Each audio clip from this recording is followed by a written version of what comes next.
Welcome to this edition of Behind the Golden Shovel, presented by the Southern Carolina Alliance. I'm Robin Zimmerman. We begin this episode with an interview with Sandy Steele, president of the South Carolina Economic Developers Association. Then we'll get an update on Pamega, a Turkish manufacturing company that will produce lithium-ion batteries in Colleton County, and conclude with interviews with local and state leaders who recently attended the SCEDA Workforce Development Summit.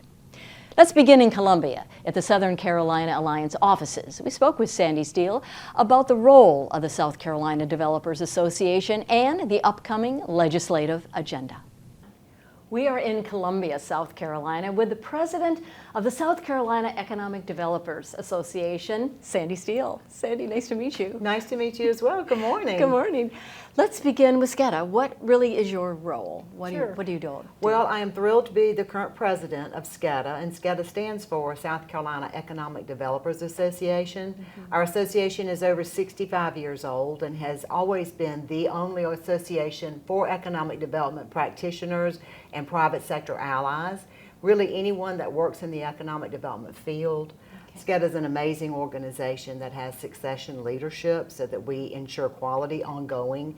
And our mission is to be the voice of economic development, both in advocacy, professional development, and encouraging networking across the state.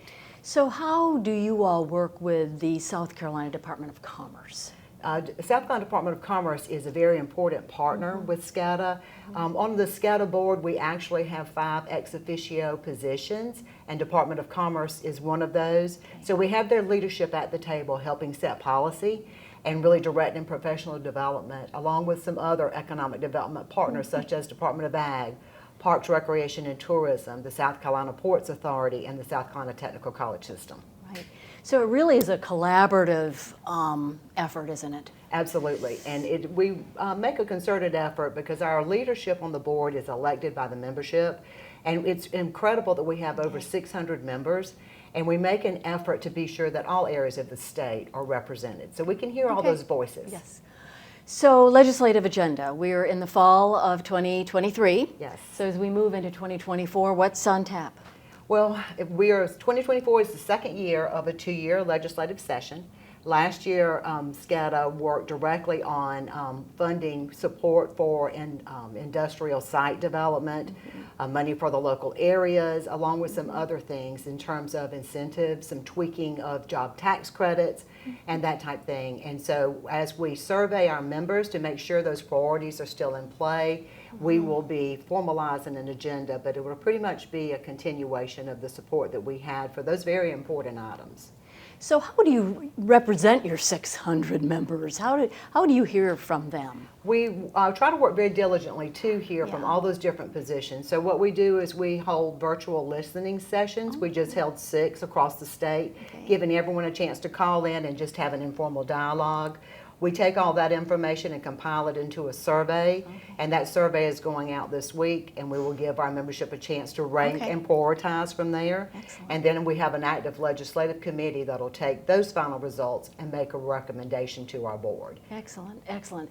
So what are you seeing as far as economic development trends in the state here in 2023-24? It's been very interesting, Robin, because we are seeing for the first time in literally decades a huge pull for and a request for large sites. And of course this has to do with the electric vehicle industry and the support needed for those in terms of batteries.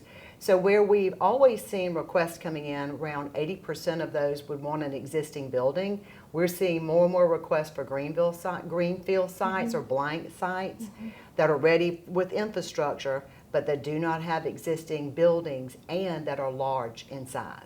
So we're seeing that, and of course the state has seen some huge wins throughout in Columbia, down in Colleton County and other areas. So foreign investment, is that increasing? You know, I lived in Greenville and of course BMW and Michelin and of course down Low Country, Charleston, Boeing, Volvo. So are we getting more foreign investment? Are companies looking at us? Yes, foreign direct investment is still a huge player, has always been in the state of South Carolina, and the electric vehicle industry has really seen an uptick in that, coming from some different players.